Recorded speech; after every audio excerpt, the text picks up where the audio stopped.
반갑습니다.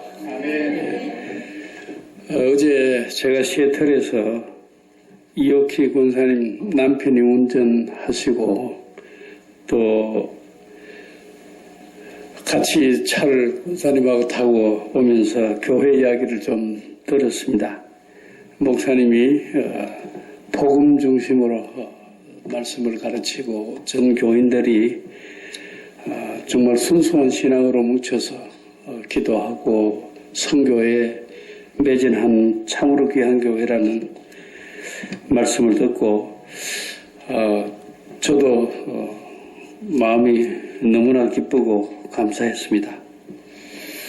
여러분, 이 야키마가 또 어제 오면서 제가 들은 이야기는 미국의 과일 생산의 중심지라는 이야기를 또 듣고 제가 호텔에서 생각해 봤습니다. 야키마 교회는 복음의 중심지, 미국 전체뿐만 아니고 세계 복음의 중심지. 여러분들, 이 도시가 작다고 중심지가 안 되는 거 아닙니다. 도시가 작아도 중심지가 될 수 있는 것이, 저는 세계 선교, 개신교 선교의 모체가 된 그 모라비아 운동이 일어났던, 진첸도르프의 모라비안 운동이 일어났던 헤른후트를 지난 5월 달에 가보았습니다.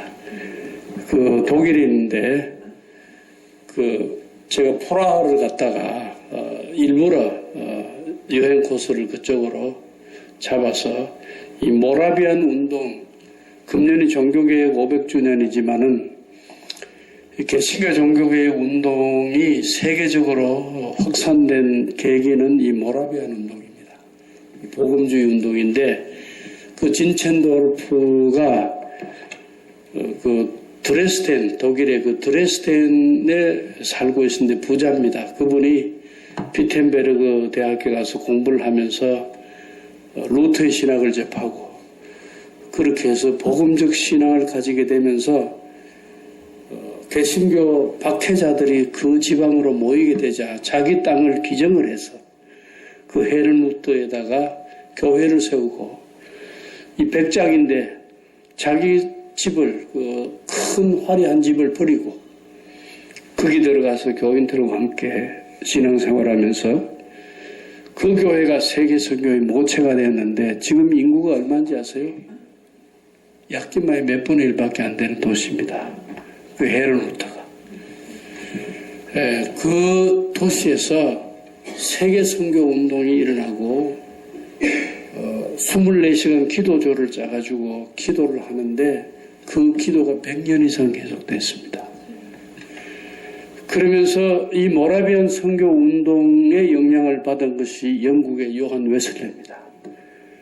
그리고 이 진첸도르프의 모라비안 운동이 미국이라든지 전 세계 복음주의 선교의 앞장이 됐습니다.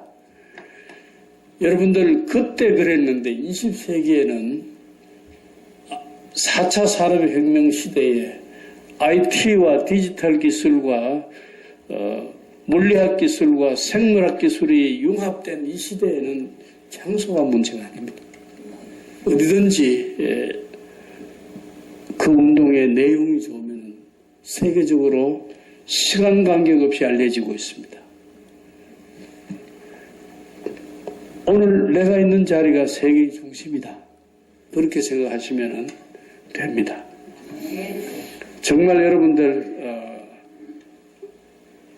한 사람 한 사람의 신앙생활이 귀한데, 오늘 제가 제목을 치유와 희망을 주는 말씀, 힐링이 필요한 시대입니다. 육체적 질병뿐만 아니고 마음의 질병을 앓고 있는 사람도 있고 믿음의 질병을 앓고 있는 사람들, 이 치유가 필요합니다. 힐링이 우리의 얼마나 중요한지 모릅니다. 그리고 희망, 교회 소망교회라 했으니까 희망교회는 거죠. 희망. 치유와 희망은 나는 줄 수 없어요. 그러나 주님은 줄 수 있어요. 주님의 말씀이 줄 수 있습니다. 오늘 이 말씀이 바로 주님이 우리에게 주시는 치유와 희망의 말씀입니다. 그 말씀을 오늘 생각하기 전에 배경을 우리가 한번 살펴보겠는데, 이 말씀의 배경이 우리가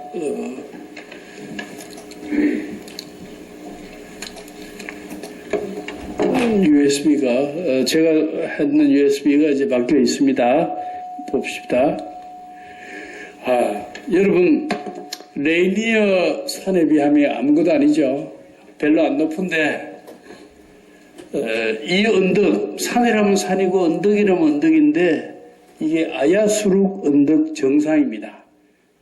근데 높이는 얼마 안 되는데 터키에 있는 예배소에 있는 언덕인데 예배소가 여기 야키마보다 덥습니다. 지중해 기후라서 더운 곳인데 성지순례를 갈 때에 저 언덕 위에 올라가는 사람 없어요. 더운데 저 언덕 위에 왜 올라가겠어요? 제가 2015년 서울 강남의 그 성복교회 청년들이 그 목사님하고 제게 부탁을 했어요.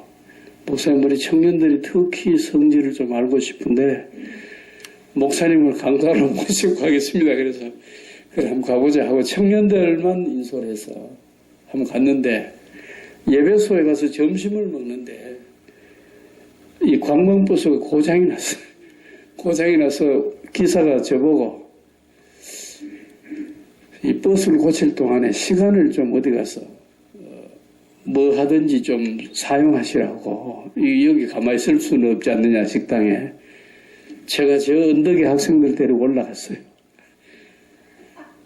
시간이 남아 도니까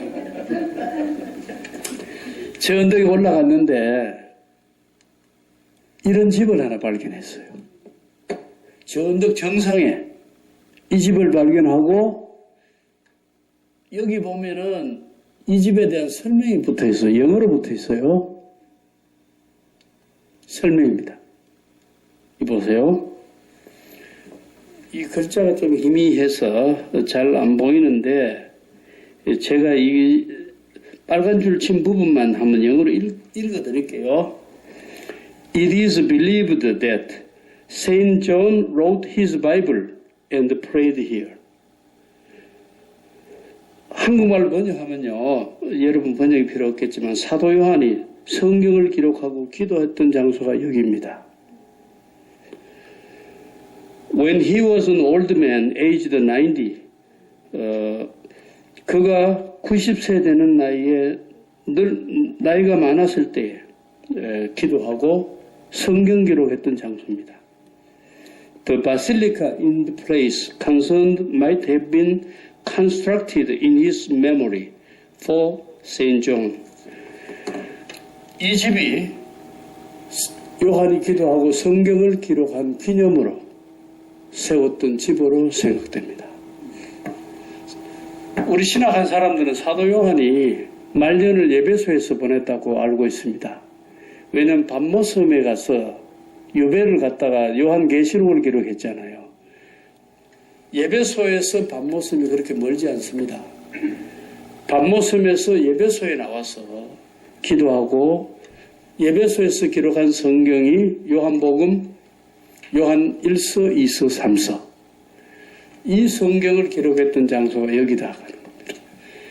제가 버스가 고장 안 났으면 여기 올라가 보질 않았을 텐데, 야, 이 버스 고장난 게 참 다행스럽게 잘 고장 났구나.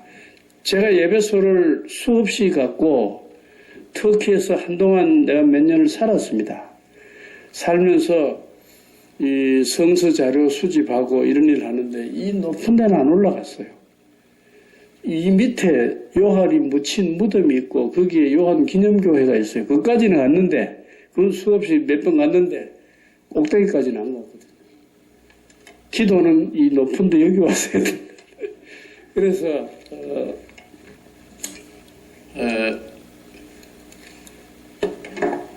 지도를 한번 봅시다. 지도를 보는데 여기가 그 건물이 있던 장소입니다.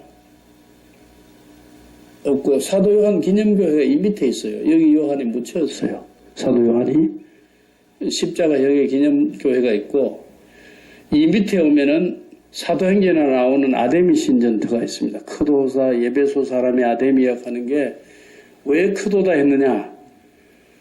여러분 그리스에 가면은 유네스코 문화재 1호가 파르테논 신전입니다. 그 파르테논 신전의 4배가 예배소의 아데미 신전입니다. 그러니까 로마 시대 바울이 갔을 때 아데미 신전이 규모가 얼마나 컸겠어요. 거기서 바울이 이 아데미는 신이 아니다 하면 맞아 죽을 짓을 하는 거죠. 얼마나 용기가 있었으면 이 아데미는 신이 아니다 했겠어요. 그러니까 예배소에 사도행전 대로 연극장에 예배소 시민들이 다 모여가지고 바울 성토 대회를 했어요. 예배소 연극장이 25,000명이 들어갈 수 있어요. 그 연극장 규모가. 그러면은 그 도시 인구의 한 10분의 1 규모로 연극장을 짓습니다. 그럼 그 당시 예배소 인구가 25만이라는 이야기입니다. 그 도시에 가서 그 도시 사람 전체가 섬기는 예배소 아데미 신이 아니다고 바울이 말할 때 용기 없으면 말 못합니다. 전도하기 위해서 그런 용기를 가졌던 것이 바울이었어요. 우리가 사도행전 읽으면서 그 성경 읽을 때 배경을 알고 읽으면 훨씬 더 바울에 대한 이해를 잘할 수가 있죠. 예. 그리고 이 반모섬이 예배소가 여기인데 반모섬이 요 예배소 앞에 있는 섬입니다. 이렇게 봐도 전세 배를 내어서 한 3시간 가야 됩니다. 이게 반모섬입니다. 제가 이거 링크를 해놨는데 여기서 뭐 예배 시간에 그걸 할 수는 없어서 이 링크를 클릭하면 예배소 구글 지도가 열리고 반모섬 지도가 열리고 전부 다 열립니다. 예. 이것은 오늘 요한복음 14장을 예수님이 말씀하셨잖아요. 제자들에게 마지막으로 이제 이 말씀하시고 오늘 밤에는 겟세마네 동산에 가서 기도하시다가 체포됩니다. 체포되고 밤새도록 산헤드린 유대인들의 신문을 받고 이튿날 새벽에 빌라도의 재판을 받고 아침 9시에 십자가에 달립니다.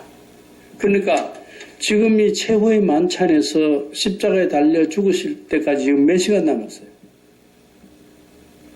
내일 아침 9시에 십자가에 달리고 오늘 저녁에 만찬을 하니까 채 12시간도 안 남았잖아요. 자기의 죽음 몇 시간을 앞두고 하신 말씀이 오늘 요한복음 14장에 있는 말씀입니다. 우리 같으면은 내가 죽을 때가 몇 시간 안 남았으면은 뭘 하겠어요? 가족들 모아놓고 유언을 한다든지 뭐 어떻게 죽을 준비한다든지 하는데 예수님은 자기 걱정은 하나도 안 하고 제자들을 모아놓고 너희는 마음에 근심하지 말라. 하나님 믿으니 또 나를 믿어라. 죽음 앞두고 자기가 죽음 앞두고 자기 고민보다 제자들 걱정하시는 거예요. 왜냐? 제자들 사랑하시기도 하시지만은 또 하나는 자기가 죽은 다음에 자기가 전한 하나님의 나라 이 완성을 누가 해야 됩니까? 제자들이 나가서 전해야 됩니다. 전해야 되는데 이들이 절망하고 실망하고 다 흩어져 버리고 하면 어떻게 되겠어요? 예수님은 이 말씀을 하신 배경이 있고 목적이 있는 거예요. 그러면서 이 제자들의 마음을 굳게 하고 지금은 오늘 밤에는 흩어질지 몰라도 자기가 부활한 다음에 성령이 오시면은 이들이 뭉쳐서 힘을 내서 복음 전할 것을 아셨어요. 그리고 그들에게 용기를 주셨어요. 너희가 하나님 믿으리 나를 믿어라. 이 더블 컨포메이션입니다. 그죠? 한 번만 안심시킨 것이 아니고 2번 다짐함. 그 다음엔 또 3번 다짐합니다. 뭡니까? 성령이 오셔서 너희에게 용기를 줄 테니까 진리 가운데 인도할 테니까 세상에 줄 수 없는 평화를 줄 테니까 걱정하지 마라. 이 트리플 컨퍼메이션 삼일체, 그죠? 하나님 믿고 나를 믿고 성령을 믿어라. 저는 이 요한복음 14장 보니까 삼일체 사상이 다 나타나 있어요. 신학교에서 그렇게 어렵게 가르치는데 삼일체 왜 신학교에서 그렇게 어렵게 가르치는지 몰라요. 우리 부엌에서 일하시는 권사님들 삼일체 더 잘 가르치시더라고. 한국에서 어떤 커피를 마실 때 친교 시간에 봉지 커피 내놓고 이게 삼일체 커피입니다. 설탕, 크림, 커피 이 안에 다 들었습니다. 그리고 이 물에 타면은 이게 하나 됩니다. 설탕 역할 다르고 크림 역할 다르고 커피 역할 다른데 이게 하나입니다. 그래서 그 커피가 삼일체 커피래요. 신학교보다 더 잘 가르칩니다.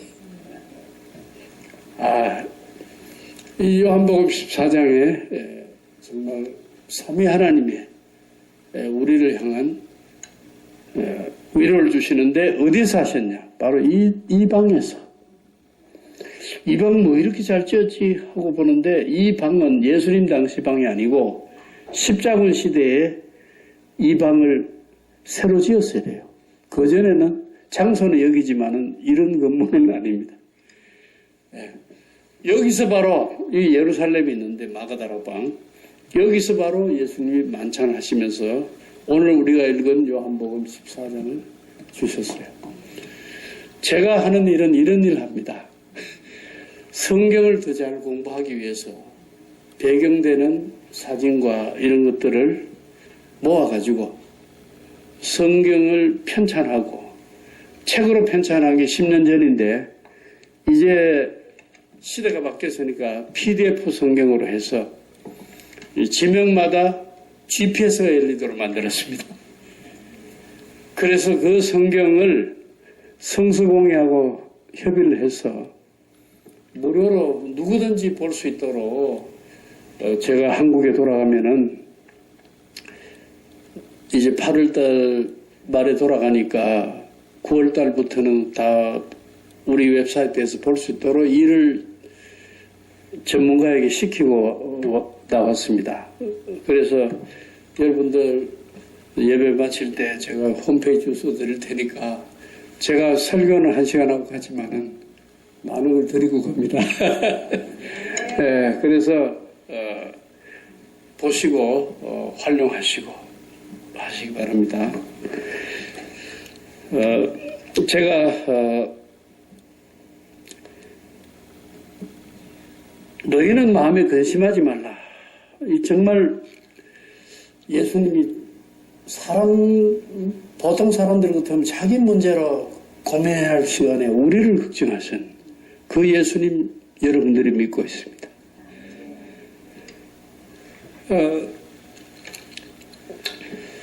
그 다음에 내 아버지 집에 거할 곳이 많도다. 우리 사람이요. 우리가 살아있을 때 여행도 많이 하고 뭐 이렇게 객지에 왔다 저도 왔다 가고 뭐 이렇게 하지만은 인생이 나그네다 하는 것은 죽을 때 생각해보면 정말 나그네입니다. 태어나는 순서에서도 죽는 순서는 없다고. 한 번 태어난 사람은 언제 한 번 죽는데 죽은 다음에 어디로 가야 할 것이냐. 정말 갈 곳이 어디냐. 우리 세상에서는 내가 그 지방에 가면 있을 곳이 없으면 안 가면 되잖아요. 근데 이건 안 갈 수도 없어요. 한 번 죽는 거는 사람의 정한 법이 안 갈 수가 없어. 그런데 그 순간에 어디로 갈 거냐? 나를 영접해 줄 분이 있느냐? 이거 정말 그 궁극적인 질문이잖아요. 이 대답에 해답을 주신 분이 예수님입니다. 내 아버지 집에 거할 곳이 많다. 세상 떠날 때 걱정하지 마라. 내 아버지 집에 거할 곳이 많다. 이 한글 성경 한데 번역을 조금 잘못했어요. 뭐냐면은 그렇지 않으면 너희에게 일러서리라 이렇게 우리 성경이 되어 있잖아요. 그게 아니고 그렇지 않으면 너희에게 일렀겠느냐 하고 반문해야 됩니다. 그렇지 않으면 너희에게 이런 말 했겠느냐. 어떤 말? 내가 너희를 위해 거칠 예배라 가노니 가서 너희를 위해 거칠 예배하면 내가 다시 와서 너희를 내게로 영접하여 나 있는 곳에 너희들 있게 하리라. 왜 준비하러 가야 됩니까? 하나님이 태초에 천지를 창조하실 때에 장소가 없었어요? 아닙니다. 장소가 있었지만 땅이 공허하고 흑암이 깊음 위에 있고 무질서 때문에 여기에 질서를 부여하고 아름다운 동산을 만들고 그 다음에 사람을 거기 갖다 놓으셨잖아요. 아버지 나라에 있을 곳이 많아도 우리가 가서 편하게 있도록 주님께서 다 준비해 놓고 오겠다는 겁니다.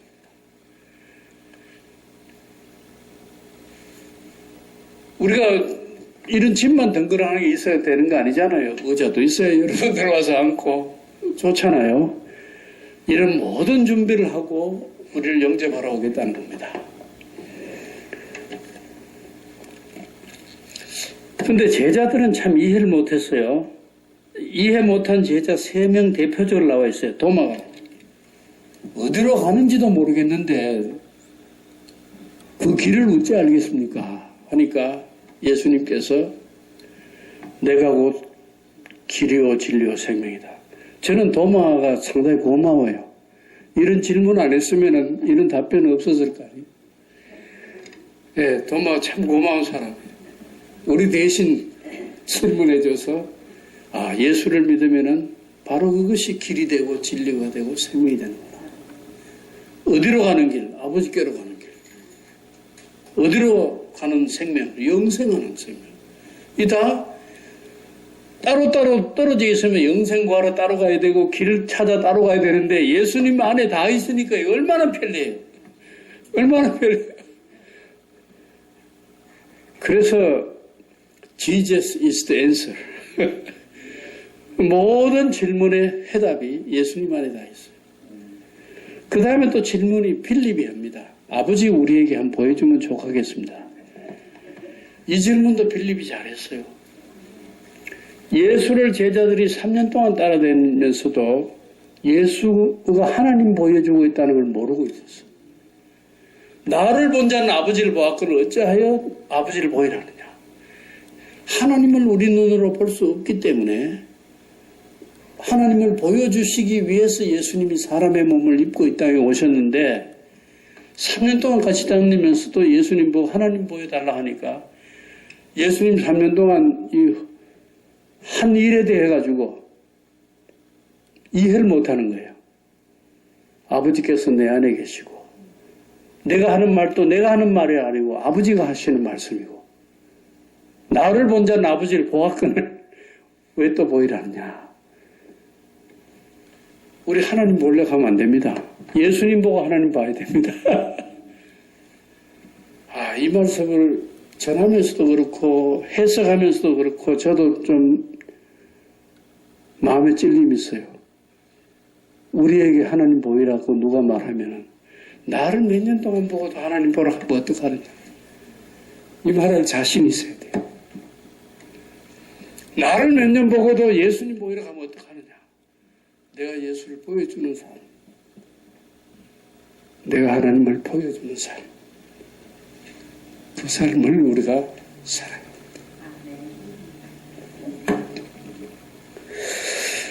자, 그 다음에 유다가 또 질문을 했어요. 당신을 우리에게 나타내시고 왜 세상에는 아니합니까? 세상은 나를 찾지도 아니하고 사랑하지도 아니하고 그러나 너희는 나를 사랑하고 찾기 때문에 너희에게 예수님께서는 나타내서 와서 거처를 함께 하시고 내 이름으로 무엇이든지 구하면 내가 시행하고 행하리라. 이 얼마나 안심이 되고 위로가 되는 말씀이에요.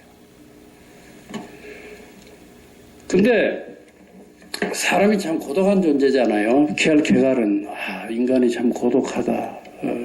고독의 철학을 이야기를 했는데 사실은 날 때도 친구 없이 혼자 태어나야 되고 죽을 때도 친구 없이 혼자 죽어야 되는데 얼마나 고독합니까? 아무리 자식이 있고 형제가 있고 부모가 있고 해도 한번 만났으면 또 이별해야 되고, 저도 뭐 자녀들이 서울에도 있고 시애틀에도 하나 있고 하지만은 또 이제 이별하고 가야 되고. 자, 이런데 사람은 밖에서 내 속에 들어오는 것이 아니고 그 사람이 내 밖에 있기 때문에 이별이 있는데, 성령이 오시면은 내 안에 계시기 때문에 이별이 없어요. 이별이 없어요. 여기서 고독이 사라집니다.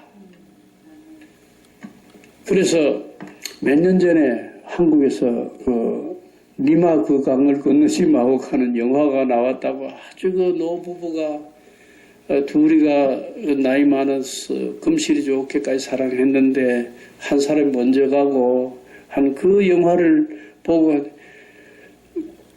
그 좋은 영화라고 뭐 교인들도 많이 가서 보고 하길래 그건 무슨 좋은 영화냐고 그랬어요. 그 이별이 우리를 슬프게 하는 영화는 예술과 작품은 될지 몰라도 좋지는 않아요. 정말 예수를 믿고 예수님이 내 안에 계시고 내 안에 하나님이 계시고 하나님이 내 안에 계시고, 이건 이별이 없어. 고독이 없어. 얼마나 좋아요. 이럴 때 우리가 치유가 되고 희망이 됩니다. 저는 오늘 이 교회에 와서 여러분들 신앙생활 잘하고 하시는데, 이 미국에 와서 예수님 만나면 다른 모든 것에 기본이 해결되는 거예요. 이 세상에서 뿐만 아니고 내세까지도 해결되는 거예요. 한번 해봅시다. 예수는 해답이다. 예수는 해답이다. 치유와 희망을 주는 말씀은 내 말이 아니고 예수님의 말씀이에요.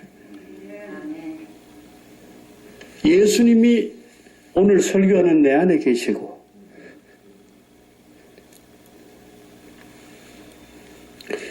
내가 내 말을 하는 것이 아니고 예수님이 말씀을 하십니다. 그 말씀이 여러분을 치료합니다.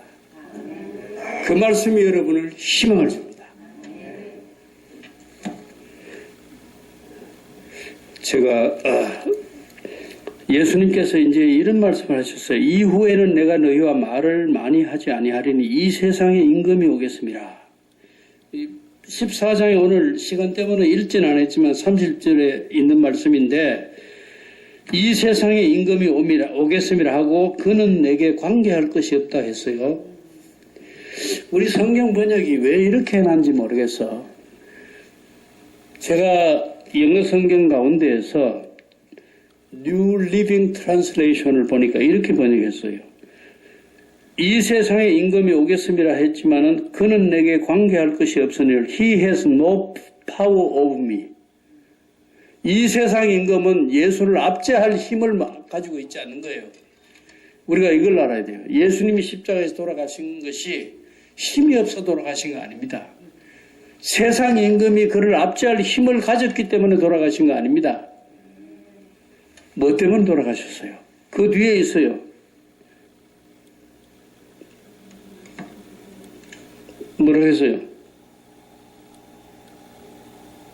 우리 성경에 아버지께서, 하나님의 아버지께서 요구하신 것을 이루기 위해서 돌아간다 그랬어요. 예수님이 힘이 없어 돌아가신 것이 아니라 하나님께서 요구하신 것을 이루기 위해서. 그게 뭡니까? 하나님의 나라를 이루기 위해서 너가 죽어야 한다. 우리 죄를 속량하기 위해서 너가 죽어야 한다. 그 요구를 이루시기 위해서 예수님이 스스로 돌아가신 것이지, 이 세상에 힘에 눌려서 돌아가신 거 아닙니다. 우리가 그 사실을 알아야 돼요. 예수가 십자가에 죽으신 것은 약해서가 아니고 내 구원을 위해서 돌아가신 겁니다. 하나님의 나라를 이루시기 위해서 돌아가신 것입니다.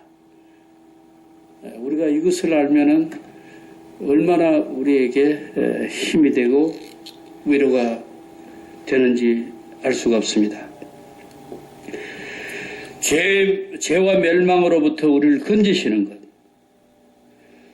모든 사람의 실패와 좌절과 불안과 고독과 죽음에서 우리를 건지시는 것, 이 모든 것으로부터 우리를 치유하고 희망을 주시기 위해서 돌아가시게 된 겁니다.